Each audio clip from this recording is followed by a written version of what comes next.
السلام علیکم ناظرین، سنو نیوز پر آپ دیکھ رہے ہیں پروگرام لائیو جامی. میں آپ کے ساتھ محمد اشمل جامی. اس پروگرام میں عموماً آپ دیکھتے ہیں کہ ہم بات کرتے ہیں ملکی سیاست کی، بین الاقوامی حالات حاضرہ کی، سماجی رویوں کی، تشدد کی، ہٹ درمی کی اور دیگر اختلافات کی. مسلسل ہماری بحث رہتی ہے. لیکن آج پروگرام کے آغاز میں آپ نے دیکھ لیا، سن لیا، کسی سیاسی موضوع پہ میں بات نہیں کر رہا. آج بات ہوگی ماہ مبارک کی. وجہ یہ ہے کہ شاعر نے کہا کہ جہاں روشن است از جمال محمد، دلم تازہ گشت از وصال محمد. تو ماہ مبارک ہے اور وجہ وجود کائنات نبی آخر الزماں پیغمبر مہرباں آپ صلی اللہ علیہ وسلم کی ولادت کا یہ مہینہ ہے. اور ہم سب جن آفات کا شکار ہیں، چاہے وہ فکری ہوں، نظریاتی ہوں، مذہبی ہوں، روحانی ہوں، معاشی ہوں، ملکی ہوں، بین الاقوامی ہوں، ان سب کا تعلق اسی معاملے سے. سیرت سے دوری جب اختیار ہم کرتے ہیں، ہدایت اور رشد کا سلسلہ جب اٹھتا ہے، تو پھر یہ افراتفری، بے چینی اس کا آغاز ہو. کبھی ہم آفتوں کے اس دور میں چین ڈھونڈنے کے لیے ادویات کا استعمال کرتے ہیں، کبھی نت نئی جو سائنٹیفک ایجادات ہیں ان کا استعمال کرتے ہیں. تو ان تمام موضوعات پہ بات کرنے کے لیے آج میں نے زحمت دی. ہماری بڑی خوش بختی کہ ہمارے درمیان موجود ہیں سلسلہ نقشبندی اور ویسیہ کے شیخ جناب حضرت امیر عبدالقدیر اوان صاحب، دارالعرفان منارہ چکوال سے تشریف لائے ہیں ہماری گزارش کے اوپر. تو ان سے کچھ رب دیاں گلاں ہوں گی، کچھ آپ صلی اللہ علیہ وسلم کی ذات پاک کی باتیں ہوں گی، اور کچھ آپ سب کے جو مسائل ہیں وہ ان کی خدمت میں رکھیں گے. اور بالخصوص ہم پروگرام کے اگلے حصے میں جا کے جو کچھ فکری معاملات ہیں وطنی عزیز کے، ان کے اوپر بھی بات کریں گے. حضرت بہت مہربانی، آپ نے آج ہمیں وقت سے نوازا اور بڑی خوش بختی کے پروگرام میں آپ نے رونق دی. میں ممنون ہوں جی آپ کا، جزاک اللہ، آپ کی محبت. تو ماہ مبارک ہے اور میں نے تو کہا کہ جہاں روشن است از جمال محمد. بات یہ ہے جی کہ ماہ و سال، جیسے خالق نے کائنات پیدا فرمائی ہے، ماہ و سال بھی اس کی تخلیق. ماہ و سال کو ایسے حوادث جو خاص کر دیتے ہیں، بہت بڑی عطا. اللہ خالق ہے، ہر شے مخلوق ہے، ہر شے اس نے مخلوق کو عطا فرمائی ہے. مخلوق کو مخلوق کی ضروریات سے آگاہی اور اپنی ضرورت اور عطا. اس کے باوجود قرآن میں بندے مومن کو مخاطب فرماتے ہیں، لقد من اللہ علی المؤمنین. مفہوم کیا ہوگا؟ اے بندے مومن، جو تم پر میرا احسان، میں نے اپنا محبوب تمہیں مبعوث فرمایا، یہ تمام عطا سے بڑھ کر. سبحان اللہ، سبحان. اور ہماری خوش بختی یہ کہ ہم ان کی امت سے بحیثیت امتی، بحیثیت مسلمان، اے بندے مومن، تم پر جو میں نے یہ احسان کیا کہ تمہیں میں سے میں نے اپنا محبوب مبعوث فرمایا، یہ سب احسانات سے بڑھ کر. خالق ہے اور مخلوق ہے. مخلوق محتاج ہے اور وہ بے نیاز ہے. ہر لمحے یہ محتاج ہے، ہر لمحے اس کی عطا کی سے ضرورت، اور وہ بے نیاز عطا فرماتا. قرآن کریم میں اللہ کریم نے حیات، اسباب، ہر شے کا ذکر فرمایا. مخصوص بندے مومن کو عطا کی جو فرمایا اس آیہ کریمہ میں بعثت محمد رسول اللہ صلی اللہ علیہ وسلم سے فرمایا. اب ماہ مبارک ربیع الاول ہے، تو عموماً ہمارے جو بھائی ہیں، دوست احباب، سارے امت بڑی اظہار محبت اور عقیدت کرتی ہے. کیا کہتے ہیں کہ ہم اس محبت کا اظہار کر رہے ہیں. میں انہیں عرض کرتا ہوں کہ اسے تجدید محبت کہا کرو، اسے مقید نہ کرو. ماہ و سال ٹھیک، تجدید کیا کرو، تازہ کیا کرو، اور سارا سال منایا کرو. ہر سوچ میں مناؤ، ہر عمل میں مناؤ، ہر اٹھتی نگاہ میں مناؤ، ہر کان سے ٹکراتی آواز جیسے سماعت میں اس میں مناؤ، ہر قدم میں مناؤ. کیوں؟ اس لیے کہ آپ صلی اللہ علیہ وسلم کی بعثت اللہ نے کلام ذاتی سے نوازا مخلوق کو. حضرت جی قاسم فیضات مولانا امیر محمد اکرم اوان رحمۃ اللہ تعالی علیہ فرمایا کرتے تھے کہ قرآن کریم کی ایک آیہ کریمہ کی سمجھ آ جائے، دنیا اور آخرت کی بندے کی احتیاج پوری کر دیتی. اور فرماتے ہیں اللہ نے اتنا احسان فرمایا بوسیلہ محمد رسول اللہ صلی اللہ علیہ وسلم. اللہ اپنے حبیب سے کلام فرماتا کہ پورا قرآن ہمیں کلام ذاتی میں نصیب ہوگا. اور ضابطہ حیات ہے انسان، مطلق انسان نے، کل مخلوق کا کوئی سوال ایسا نہیں ہے کہ جس کا اسے جواب قرآن کریم سے میسر نہ. اصول اور ضابطے اور حدود وہ جو نبی کریم صلی اللہ علیہ وسلم نے مقرر فرمائے. تعین فرما دیا، واضح فرما دیا۔ تو ماہ مبارک ربیع الاول جب آتا ہے تو اسی طرح ہم محرم الحرام گزرا، جا اسی طرح ماہ مبارک، اسی طرح رمضان المبارک، اسی طرح عشرہ جات کی بات آئے گی، شب قدر کی بات آئے گی۔ تو ماہ و سال کے مالک نے، خالق نے پھر ایسے حصے عطا فرمائے جس سے یہ مخلوق جو محتاج ہے اسے اور عطا ہو۔ اور بہت بڑی عطا ہے کہ 12 ربیع الاول کو وہ دن ہے کہ ولادت باسعادت کا ہے، اور مجسم رحمت آپ صلی اللہ علیہ وسلم کی ذات واحد مثال ہے جہاں مجسم رحمت، اور وہ نسبت جو مخلوق کو عطا کی ہے قرآن کریم آپ کی ذات کو فرماتا ہے۔ تو جتنی بڑی عطا اور جتنا بڑا اللہ کا کرم ہے اتنی نزاکت بھی ہے، اور اتنی ذمہ داری اور احساس ذمہ داری تک کے ایک ایک پہلوؤں کی ضرورت ہے۔ نزاکت اس میں بہرحال ہے، کیونکہ جب یہ معاملہ حب کا آئے گا، جب بھی معاملہ ارادت کا، عقیدت کا، عشق آئے گا، تو نزاکت کا معاملہ تو ہوگا، اور اس سے پھر بات جائے گی درود پاک کے اوپر۔ تو ایک ایسی واحد شے ہے جو اللہ اور فرشتے، چرند پرند، تمام جو حیات ہے وہ بھی اللہ کے سمیت کسی کا ورد کرتے ہیں۔ ایک چیز کو سمجھنے کی ضرورت ہے جامی بھائی، جب اسی عمل کو آپ اللہ جل شانہ کی نسبت کرو گے اور اسی عمل کو مخلوق کی نسبت کرو، اللہ جل شانہ نے فرمایا ان اللہ و ملائکۃ یصلون علی النبی، اب اللہ کریم اور اس کے فرشتے درود و سلام بھیجتے، اس کے بعد پھر مومنین کو مخاطب۔ اب فرشتے اور مومنین یہ مخلوق ہیں، بنیادی حصے میں ذات ہے اللہ، تو جب یہ نسبت درود کی آئے گی تو اللہ عطا فرمانے والے وہ لمحہ لمحہ اپنے حبیب کی جو بلندی ہے وہ اللہ کریم عطا فرماتے چلے جائیں۔ مخلوق دعا کرتی ہے اللہ کے حضور اس سربلندی کے لیے کہ آپ پر درود و سلام پڑھتی ہے کہ اللہ آپ پر، آپ کی آل پر، کہ آپ کی آل، آپ اسے اور عطا۔ اللہ کا درود پڑھنا عطا کے معنوں میں آئے گا، مخلوق کا درود پڑھنا اللہ کے حضور درخواست کے معنوں میں آئے گا۔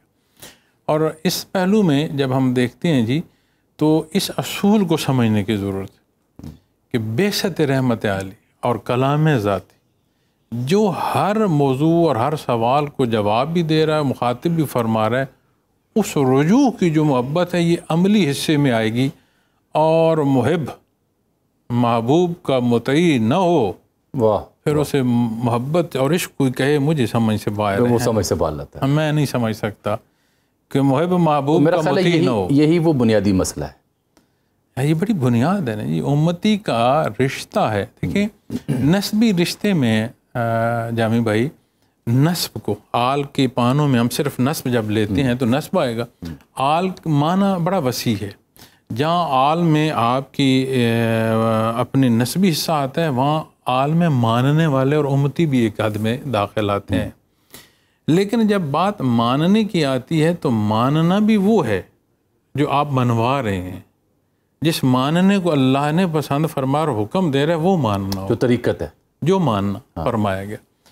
تو اس رشتے کا جو بنیاد ہے اللہ نے مخلوق کو عطا فرمائی ہے شان ربوبیت سے، مخلوق کی محتاجی ہے اسے رہنمائی نصیب فرمائی، وہ شناسائی جو اس کی ذات اقدس سے ہے، وہ پہلو جو اسے پسند ہیں، وہ پہلو جو اسے ناپسند ہیں، اس حیات کے پہلو پر تو یہ زندگی اور اس کی وہ کروٹ جو برزخ کی ہے، یا وہ حصے جو حساب و کتاب کی، ہر حصے کا سوال عطا فرمایا، اور ایک ایسا پیٹرن آف لائف عطا فرمایا جو ہماری ضرورت ہے۔ آپ نماز پر میڈیکل سرچ کرتے ہیں وہ کہتے ہیں ہیومن باڈی کی ضرورت ہے، آپ روزے پر سرچ کرتے ہیں وہ کہتے ہیں انسانی جو نظام ہے آپ اس کی دیکھیے نا، سرچ ہے۔ آج کل فاسٹنگ کا جو کانسیپٹ ہے سائنٹیفکلی پروون ہے، نماز کے جتنے بھی ہمارے حصے ہیں، اس کے جتنے بھی طریقت ہے، وہ سب کو یوگا سے لے کے ہر سائنٹیفک جو ماڈرن انڈرسٹینڈنگ ہے وہ اس کو ویٹ کر رہی ہے کہ یہ انسانی وجود کے لیے، انسانی جسم کے لیے، انسانی روح کے لیے، انسانی ذہن کے لیے ان کی اہمیت کیا ہے۔ ضروری ہے کیونکہ یہ ضرورت ہے۔ ہاں، اب میں جو نقطہ عرض کر رہا ہوں وہ یہ ہے، دین اسلام ایک مکمل ضابطۂ حیات، بنیاد ہے ایمان، پھر آتی ہے بات عبادات، پھر بات آتی ہے معاملات کی۔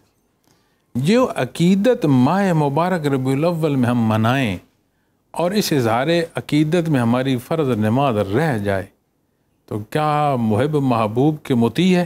کیا خوبصورت بات، بہت اعلیٰ، اس اظہار بہت ہی محبت خوبصورت میں دیکھیں نا، میرا خیال یہی وہ ہمارے ذہنوں میں گنجلک ہے جس کو ہم جب پورا نہیں کرتے تو پھر فکر میں، آفت میں ہمیں راہ نہیں ملتی۔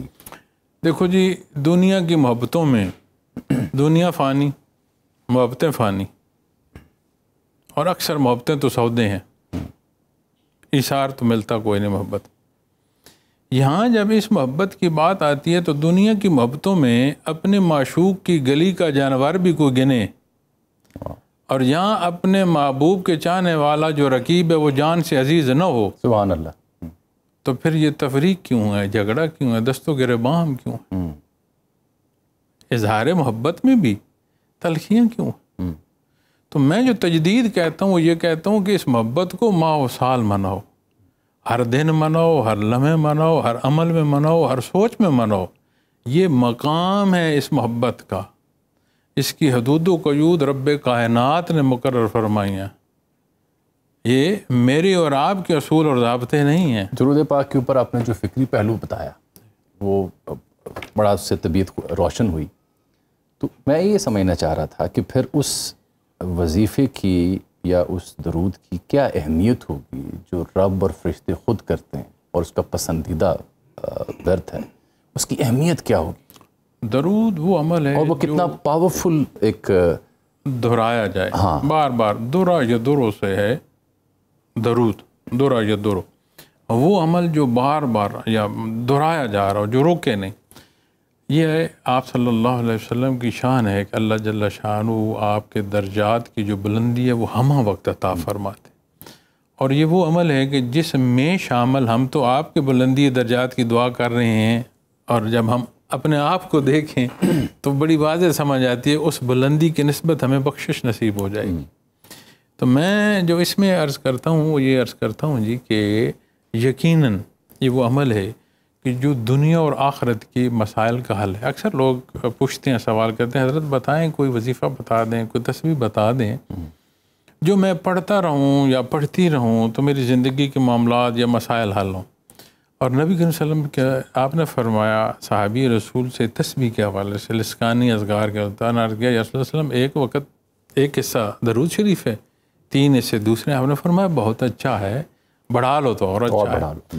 عرض کی یا رسول اللہ علیہ وسلم آدھا، آپ نے فرمایا بہت اچھا ہے، بڑھا لو تو اور اچھا ہے۔ یہی معاملہ جاری رہا، حتیٰ بات ہے یا رسول اللہ علیہ وسلم میں سارا وقت درود شریف پڑھوں، آپ نے فرمایا اس سے بہتر کچھ ہے۔ سبحان اللہ، سبحان اللہ۔ دنیا اور آخرت کی پریشانیوں کا حل درود شریف۔ درود شریف وہ دوا اور وہ غذا ہے جو ہمارے مسائل کا بھی حل ہے اور ایمان کی تقویت کا بھی سبب، اور وہ تعلق جو امتی کا کیفی ہے آپ صلی اللہ علیہ وسلم کی ذات اقدس سے اس پردے کو بھی ہٹاتا ہے، اور وہ کیفی تعلق مضبوط ہو تو عمل بعد میں آتا ہے، نیت پہلے بنتی۔ کیفی تعلق کیا ہوگا اگر عام دیکھنے والوں کو سمجھنا اگر ضروری ہو؟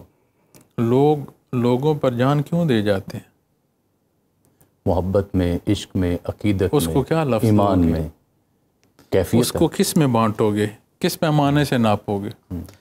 کیفیت وہ حصہ ہے جو الفاظ سے نہیں بیان ہو سکتی، تعریر نہیں کی جا سکتی، تاریخ کی جا سکتی۔ یہ دیکھو سادہ سی بات ہے محترم، پانی ہے، اس کا ٹیسٹ ایک کیفیت ہے، آپ مجھے بتائیں اس کو کیسے بیان کریں؟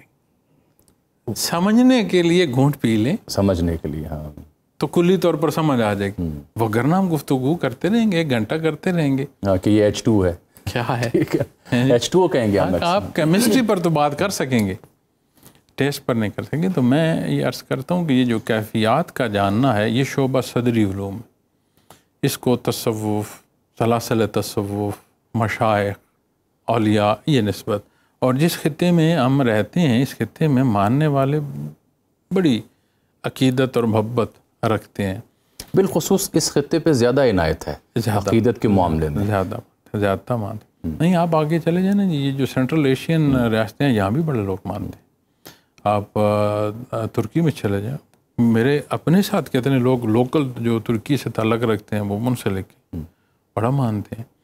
تو زیادہ جو اکثریت اس کو ہم کہتے ہیں کہ اس علاقے میں لوگ ماننے والے ہیں، لیکن اس میں بھی جو چیز یا اصول اور ضابطہ وہی نبی کے وسلم کی ذات اقدس آتی. تعلیمات کی بات ہے یا کیفیات کی بات تو ساری قرآن کریم. تو جب بات قرآن کریم کے تو بنیاد تو اللہ جل شانہ کی ذات ہے. جب ذات اللہ کی ہے تو پھر یہ تلخیاں جو ہمارے درمیان اظہار محبت کے لیے بھی آ رہے ہیں یہ نہیں رہیں گی. جو آج ہمارے معاشرے کی ضرورت ہے، جو انعطاف ہے، اس انعطاف کا بہترین علاج ہے یہ امتی ہونا، یہ شرف اس کا علاج.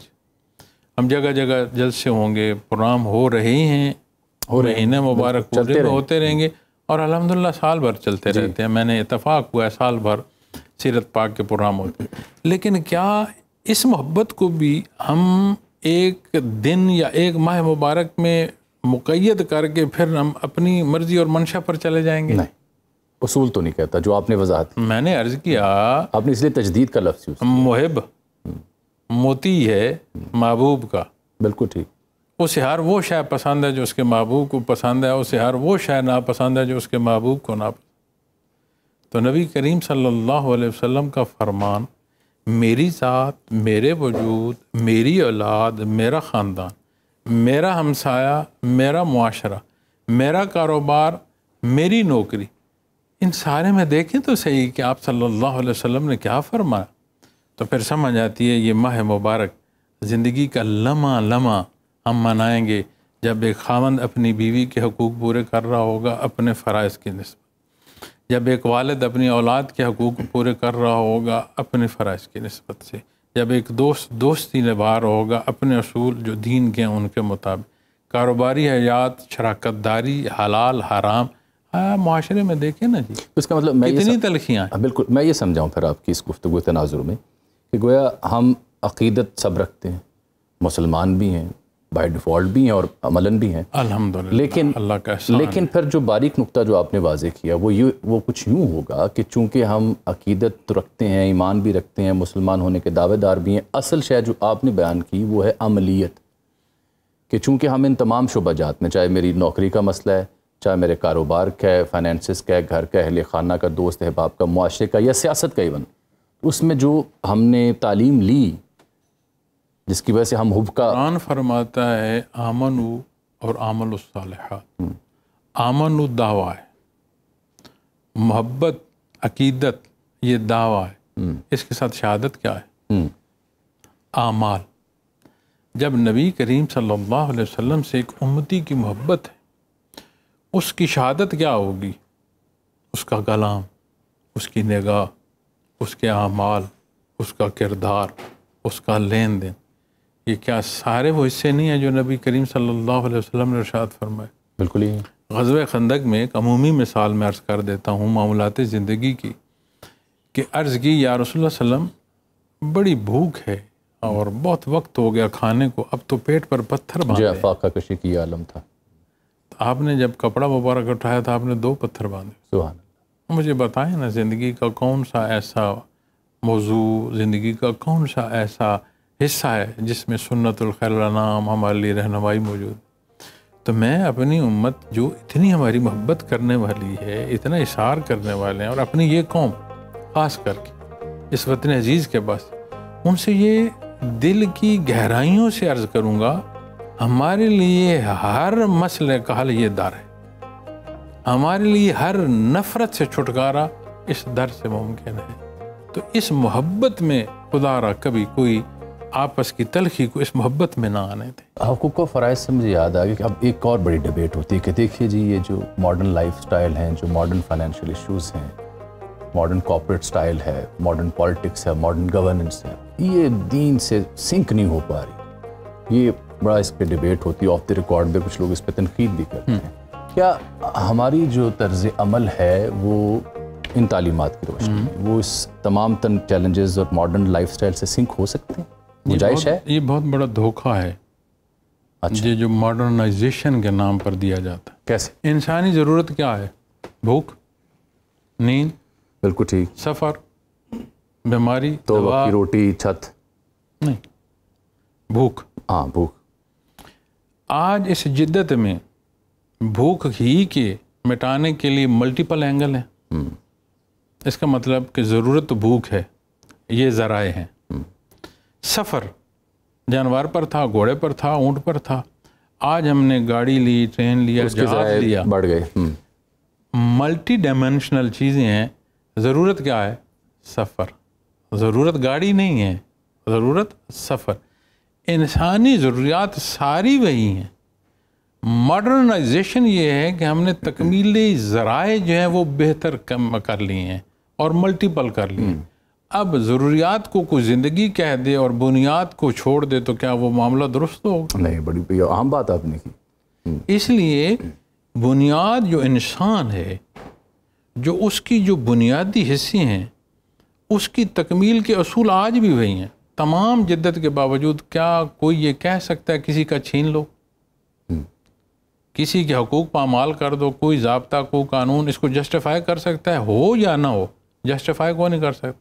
اس کا مطلب زندگی وہی ہے، اس کی تکمیلی ذرائع بڑے ہیں، ہمارے پاس آپشنز آئی ہیں.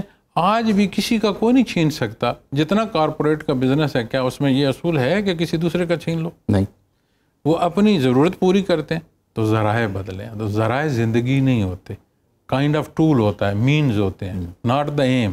M is the life. تو جب آپ زندگی اور لائف پر آئیں گے تو پھر سمجھ آئے گی قرآن و سننا. تو aim of life for a Muslim کیا ہے؟ اللہ کی رضا، اللہ کے حبیب کا اتباع. لیکن اس سارے میں ہماری اپنی جو ضروریات ہیں دین اسلام پوری فرماتا ہے. اب ایمان بنیاد ہے. قرآن کریم فرماتا ہے کہ اللہ نے مخلوق کی گردنوں سے توق اتارے. ایک اللہ کے حضور جھکتے ہیں، بے شمار ناخداؤں کے جو در ہیں ان سے بچ جاتے ہیں. بے شک بے شک. ٹھیک ہو گیا جی. اب اسی میں ہماری رزق ضرورت ہے. اللہ فرماتا ہے میں رازق ہوں، تم مرزوق کو، جائز وسائل استعمال کرو تو میں عطا کروں گا. اور قرآن فرماتا ہے کہ حیثیتوں کا فرق تمہاری معاشرتی زندگی کی ضرورت ہے. ایک قرآن کریم کی جو مفہوم عالیہ آیت کا یہ ہے، حیثیتوں کا فرق تمہاری معاونت کی ضرورت ہے. سارے ایک جتنے طاقتور ہوں، سارے ایک حیثیت کے ہوں تو معاونت ہو سکتی ہے. حیثیتوں کا فرق، صلاحیتوں کا فرق، طاقت کا فرق، یہ انسانی معاشرے کی ضرورت ہے. تب ایک دوسرے کے کام آتے ہیں اور انسانی معاشرہ چلتا ہے. اب جو اسلامی حکم ہے جامی بھائی، آپ اس کو جتنی ڈیبیٹ کر کے لائیں گے وہ آپ کی ضرورت پوری کر رہا ہے اور آسن پوری کر رہا ہے. اب اس کا کرم کہ وہ فرما رہا جنوں انس کو میں نے اپنی عبادت کو پیدا فرمایا ہے. ایک ایسی مخلوق پیدا فرمائی ہے کہ جسے اس نے اپنی رضا اور قرب عطا فرمایا، کلام عطا فرمایا اور فرمایا یہ تمہاری کل زندگی نہیں ہے. ایک وقت آئے گا کہ جنہوں نے مرضی سے گزاری وہ یہ کہیں گے کہ دن بھر کا کوئی حصہ گزارا ہے، ہم نے کتنا گزارا. قرآن فرماتا ہے کاش تمہیں معلوم ہو تم نے کتنا کم وقت گزارا. اور فرماتا ہے ہمیشہ کی تمہاری زندگی جہاں تم ہمیشہ ایسے رہو گے کہ تمہاری کوئی ایسی خواہش جو تمہاری ضرورت اور رد ایسا نہیں ہوگا، ہر چاہت پوری ہوگی. تو بنیادی مقصد حیات جو ہے وہ اللہ کی عبادت ہے، جس میں اللہ کریم نے قرآن میں فرمایا کہ میں نے جنوں انس کو اپنی عبادت کے لیے پیدا فرمایا. یہ قرآن کریم کیا ہے. اب اس راہ کے مسافر کا ہر عمل اس کی اپنی ضرورت ہے. اچھا، میرے اندر کا صحافی جو ہے نا وہ جاگ رہا ہے. وہ اس لیے کہ آپ سے عقیدت نیاز مندی تو ہے، تو جو گفتگو جس تناظر میں ہو رہی ہے، میرے اندر کا صحافی یہ مجھے مجبور کر رہا ہے کہ میں آپ سے سوال پوچھوں کہ جناب آپ تو کسی گدی سے وابستہ نہیں تھے. یہاں پہ تو پاکستان میں کئی گدی ہیں، کئی سلسلے ہیں، سالہ سال سے نہیں بلکہ سینچری سے ہیں. تو یہ آپ کے ہاں اور پھر آپ کے جو بزرگوار تھے حضرت جناب امیر اکرم عوان صاحب، تو آپ تو کسان تھے ہیں، تو یہ یہاں تک بات کیسے پہنچی؟ یہ عہدہ بھی کھلنا چاہیے نا دیکھنے والوں. اللہ نے احسان فرمایا ہم تو گناہ گار لوگ تھے، میں تو گناہ گار ہوں. اپنا ایک ایسا بندہ اس سے وابستگی عطا فرمائی. کلزم فیضات مولانا علی یار خان رحمۃ اللہ، جنہوں نے ہمیں در مصطفیٰ سے یہ قلبی آشنائی عطا فرمائی. ہم نہ تھے اور نہ ہیں اور نہ ہونے کا دعویٰ. جو ہے اللہ کے نام پر ہے، جو کیفیت ہے یا تسلسل ہے یہ قلب اثر محمد رسول اللہ صلی اللہ علیہ وسلم سے جاری ہے. باقی پیر وہ تو ہوں، اور اچھا خاصا تگڑا پیر ہوں. اچھا. آپ دنیا کے جس سرے پر چلے جائیں گے آپ کو میرا کوئی نہ کوئی دوست مل جائے گا. جدھر چلے جائیں, جس ملک میں چلے جائیں, اس وطن عزیز کے جس خطے میں چلے جائیں, وہ تو میں. لیکن اس کو اس نسبت سے لینا کہ میں کچھ ہوں, وہاں میں کچھ نہیں. ایک استاد کی حیثیت سے, ایک بڑے بھائی کی حیثیت سے, اور سلسلہ ایک امانت کی کیفیت سے, اس میں سے میرا ہر دن گزرتا ہے, پل پل گزرتا ہے. دعا کرتا ہوں کہ بہرحال کمزور اور خطا کار ہوں. یہ احسان فرما کہ یہ ادائیگی خالص نصیب ہو. اپنا حساب نہیں دے سکتا, ان لاکھوں لوگوں کا حساب میں کیسے دوں؟ شریر کامتا. تو جہاں تک پیر حضرات ہیں, مرشد خانے ہیں, لوگوں کا بڑا محبت کا اصول. اللہ نے قرآن میں یہ فرمایا ہے, جو اللہ کو نہیں مانتے فرمایا ان کے خداؤں کو بھی کچھ نہ کہو تو ہمارے خدا پر اعتراض کرے. تو ہم مسلمان بھائی, چاہے مرشد ہے اور چاہے اس کا معتقد ہے, ان کو ایسے الفاظ سے اجتناب کریں کہ جس سے ان کی دل آزاری ہو. کیوں؟ اس لیے کہ سوشلائزیشن اور جدت میں ایک چیز اور بہت بڑی ٹارگٹ ہوئی ہے. وہ کیا؟ اسلامک حلیہ, اقدار, نام, لباس. ہاں, گلوبلی اس کو بڑا ہٹ کیا گیا اور یہ سمجھا گیا ہے شاید اسلام پر اعتراض کرنا یا ایک مولانا کے حلیے پر یا پیر صاحب کے حلیے پر اعتراض کرنا شاید یہ کوئی کمال ہے. میں نے دیکھا ہے جن لوگوں کا ماننا ہے کہ بے لباس ہونا ہماری اپنا ماننا ہے, نہ چھیڑا جائے, وہ اس بات پر ڈٹے ہوئے ہیں. ٹھیک. اور ہمیں جو قرآن فرما رہا ہے اور جو اللہ کا بھی فرما رہا ہے, اور جن کے ایک ایک اصول کو سائنس مانتی ہے, جدت مانتی ہے, جس بات کو بحث کرتے ہیں مجبور ہو جاتے ہیں ہمیں وہاں اعتراض کی کیا ضرورت. میرے لیے یہ مرشد خانے, پیر خانے, ان کے چاہنے والے بڑے محترم ہیں. جہاں غلطیاں ہیں ان کو میں یہ کہوں گا, قرآن و سنت اصول اور ضابطہ ہے, پیر صاحب ہو اور مرید دونوں کے لیے. اور جب انحطاط آتی ہے تو انحطاط معاشرے میں وارد ہوتی ہے کلی طور پر, ایک کونے میں یا دو کونوں میں نہیں ہوتی, چاروں کونوں میں. کیا فرق ہے آپ کے ہاں جو منارہ شریف ہے, آپ کا کوئی ایجوکیشن کا سسٹم بھی ہے, الاخوان اور الاخوت, الاخوات, الاخوان, یہ ذیلی تنظیمات ہیں. کیا فرق ہے؟ کیونکہ عمومی طور پر جو پاکستان میں گدیاں پائی جاتی ہیں ان کے بارے میں ایک یوزول تصور یہ ہوتا ہے کہ پیر خانہ ہے, دعا, دم, پانڈا, یا کوئی پریشانی کے عالم. اتنا تعویذ مجھ سے لکھاتے ہیں کہ یہ دن میں میرا بازو شل ہو جاتا. اچھا. سینکڑوں نہیں, ہزاروں. اچھا. اور میں یہ زبان سے کہتا ہوں کہ میرا کام او پی ڈی نہیں ہے, جو مجھے آپ نے او پی ڈی میں بٹھا دیا کہ میں نے مریض چیک کرنے. مجھ سے پوچھو, کیفیات پوچھو, لطائف پوچھو, مراقبات پوچھو, وہ اسباغ پوچھو جو ہر شے کا علاج ہے. لیکن اب جو آتا ہے, اب اس نے کیا کہا, وہ کیا چاہتا ہے, میں کہتا ہوں دعا, ایک دعا ہے, اس کو لکھ دیتا ہوں. تو فرق اگر میں یہ کہوں تو اس میں آپ کے ہاں تقابلی جائز آئے گا. میں تقابل جائزے میں جانا نہیں چاہتا, میرے لیے سب محترم ہے اور مجھ سے وہ بات ٹھیک ہے, میں سمجھنا چاہ رہا ہوں. ہمارے ہاں رائج کیا ہے, اس کوشچن کو اس طرح کر لیں کہ ہمارے ہاں رائج کیا ہے. بالکل یوں کر لیں. تو یہ کم از کم میں اس موقف کو پھر میں بھرپور بات کر. ٹھیک. ہمارے ہاں مرکز ہے ہمارا دارالعرفان منارہ. آپ کسی سرچ انجن جو جدید ہیں سوشل کنیکٹیوٹی کے, ادھر بھی لکھیں کہ دارالعرفان منارہ, تو وہ آپ کو وہاں میپ بھی وہاں کا نقشہ دے. ہمارے پاس وہاں تربیت کے لیے دن مقرر ہیں, اجتماعات ہوتے ہیں, فقہ کے چھوٹے چھوٹے کورس بنائے ہوئے ہیں. 8 روز ہے, 6 ہفتہ ہے, 5 ہفتہ ہے. 5 ہفتہ کورس اگر وہ کر لے تو اس کو فقہی ضرورت ذاتی جو ہے وہ پوری ہو جاتی. ٹھیک. اور وہاں پر تقریباً 3 مہینے کے تربیتی اجتماعات ہوتے ہیں, سال بھر میں تقسیم کیے ہوئے ہیں.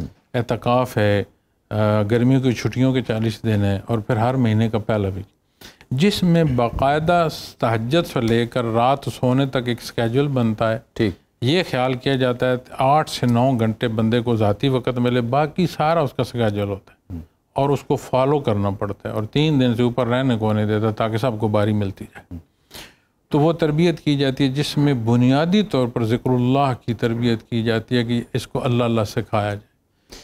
اللہ جل شانہ سے حضور حق کی کیفیت, چونکہ اللہ تو ہر جگہ ہر لحظے موجود ہے.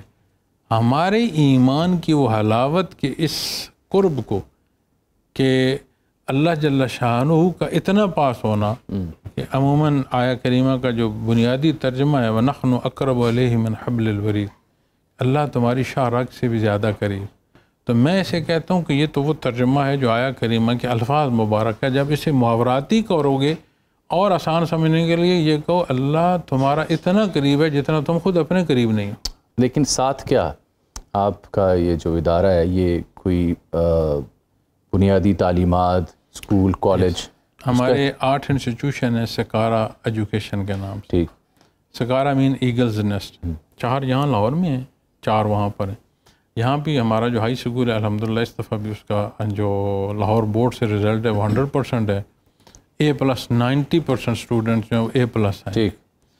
تو اس میں یہ افیلیٹڈ ہیں، وہ پنڈی بورڈ سے افیلیٹڈ اور یہ لاہور بورڈ سے.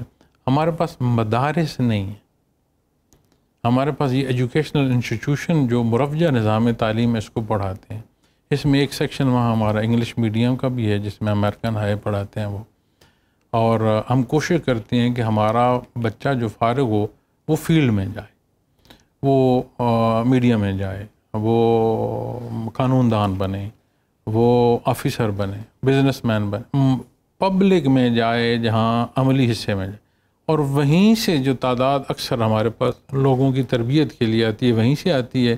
اور ہر شعبہ زندگی سے ہم کوشش کرتے ہیں کہ واپس ایک مثبت اور متحرک فرد جو ہے وہ معاشرہ کو جائے. یہ وہاں تربیت ہوتی ہے. پھر اس کے ساتھ وہاں ہمارے مرکز میں ذیلی شعبہ جات میں ہم نے بچوں کے لیے اور بچیوں کے لیے، ٹین ایجرز کے لیے کورسز بنائے ہیں. گلوئنگ ہارٹ بچیوں کے لیے ہے، شائننگ سٹار بچوں کے لیے ہے. وہ بچے جو ہمارے ماڈرن ایجوکیشنل انسٹیٹیوشن میں پڑھتے ہیں ان کو انگلش میڈیم میں ہی وہ بنیادیں جو اصول دین سکھاتا ہے وہ سکھایا جائے. نماز، والدین، ان کے حقوق اور وہ چیزیں جو تربیت کی ہیں وہ چھوٹے چھوٹے بچوں کو ہم شروع کرتے ہیں، ٹین ایجر تک لاتے ہیں. اس کے اوپر جو خواتین کا شعبہ ہے مور دین 84 سٹیز جو ہمارے پاکستان کے ان میں ہماری الاخوات باقاعدہ آرگنائزڈ ہے. پریزیڈنٹ، ورکنگ کمیٹی سب خواتین کا ہے. اسی طرح الاخوان بردرہڈ اس کا مین ہیڈ کوارٹر وہاں پر ہے. الفلاح فاؤنڈیشن ہم تقریباً ہر مہینے 3 سے 5 اراض مختلف ریشو رہتی ہے، ڈپینڈس کہ کہاں کہاں کیمپس ہوئے. ہر مہینے 3 سے 5 ہزار بندہ ہم کیور کرتے ہیں. اچھا. جو مختلف جگہ پر کیمپس لگتے ہیں اور ہر سنڈے کو کبھی 1 کبھی 4 کیمپ بھی لگے ہوتے ہیں مختلف اپنے ملک کے خطوں میں جہاں ضرورت ہو وہاں کیمپ لگاتے ہیں. اور کوشش کرتے ہیں کہ میڈیسن وہ ہو جو ڈائریکٹ مینوفیکچرر سے لی جائے اور پروفیسر لیول کے ڈاکٹر ہوں تاکہ کوئی نقص نہ ہو، جو مقصد ہے وہ فلفل ہو. پاکستان بھی ایک مزدار میں ہے، کبھی سیاسی عدم استحکام ہے، کبھی معاشی عدم استحکام ہے، کبھی بھارت کے ساتھ جنگ ہے. وہ تو بڑا اللہ کا فضل ہوا جو ہم نے ان سے ڈیل کیا. فوج نے ہمارا سر فخر بلند کیا. ڈیل نہیں کیا، ہم نے اپنا دفاع کیا. اچھا. ہم نے جواب دیا. زبردست. ناٹ جسٹ کہ ہم نے اس چیز کو ڈیل کیا، الحمدللہ اللہ نے زبردست کس طریقے ہم نے کامیابی حاصل کی. تو یہ ایک بالخصوص میں نے دیکھا ہے کہ صوفیہ کے ہاں ایک بار بار بات کی جاتی ہے کہ پاکستان اللہ کی عنایت ہے اور اس سرزمین مقدس سے کوئی خاص کام لینا ہے. ابھی اس مملکت خداداد کا قیام کسی وجہ سے آیا. تو وہ تاریخ یا سیاست کے اعتبار سے تو میں دیکھ لیتا ہوں لیکن میں کبھی اس بات کو سمجھ نہیں پایا. آپ سمجھیں کہ میں اس معاملے میں اس میں 2 چیزیں ہیں. اگر ہم اس کو 2 پہلوؤں سے ڈیبیٹ میں کریں نا جی تو پھر یہ بات جو آپ کر رہے ہیں جو درد آپ بیان کر رہے ہیں دونوں سمجھنا آسان ہو. پہلا، اس پاکستان کا مرز وجود میں آنا. عرض وجود لفظ پاکستان کو جب آپ مفاہیم پر ڈیبیٹ کریں گے تو پاک زمین مسلمان کے لیے پاک زمین مسجد ہوتی. ٹھیک. دوسرا ملک ہے تاریخ اسلام میں جو اسلام کے نام پر مرز وجود میں. جس دن آزادی کا اعلان ہوا 27ویں رمضان المبارک تھے، لاکھوں لوگوں کی جانوں کے نذرانے اور بچیوں ہماری بیٹیوں کی عزتیں بالکل اس کی تعمیر میں لگی. اس کے محل وقوع کو دیکھیں تو دنیا میں بڑا ایک مرکزی نقطہ اس کا بنتا ہے محل وقوع کے حوالے سے. اس کے موسم دیکھیں تو گرم پانی سے لے کر ہائیسٹ پیک. اس کی جنس دیکھیں تو کوئی ایسی نہیں جو دنیا میں اگتی ہو اور یہاں نہ ہو. معدنیات کوئی دنیا میں یہاں نہ ہو. Common sense is a rare sense here but here it's very common. اچھا ٹھیک. اب بڑی پیاری قوم ہے اور جذباتی بھی ہے. اور جان دینے والے لوگ. نقص جہاں ہمارے معاشرے میں وہ یہ ہے implementation of law and across the board. وہ کیسے ہوگا؟ وہ کیا ہمارے نظام حکومت میں فعال؟ یہ نہیں چاہتے، کوئی بھی نہیں چاہتا. کوئی نہیں چاہتا کہ اس سے بھی پوچھا جائے. اب میں اگر اپنی مثال دوں تو کیا پیر صاحب مرید صاحب کے ساتھ بیٹھنا پسند کرے گا؟ نہیں، ہمارے یہاں تو یہ ڈیبیٹ کبھی ہوتی ہے نا، کبھی صدارتی نظام، کبھی پارلیمانی نظام. دیکھیں پارلیمانی نظام ہو، صدارتی نظام ہو، کوئی نظام اس میں قانون چاہیے. قانون چاہیے. اس قانون کا امپلیمنٹ چاہیے. وہ ہوگی تو سسٹم چلے گا. اس امپلیمنٹ میں نہیں، ابھی تک بات نہیں رکی. اس امپلیمنٹ میں بھی مساوات چاہیے. میرے لیے اور ہو، آپ کے لیے اور ہو. وہ نہیں ہے. نہیں، یہ کی ہے.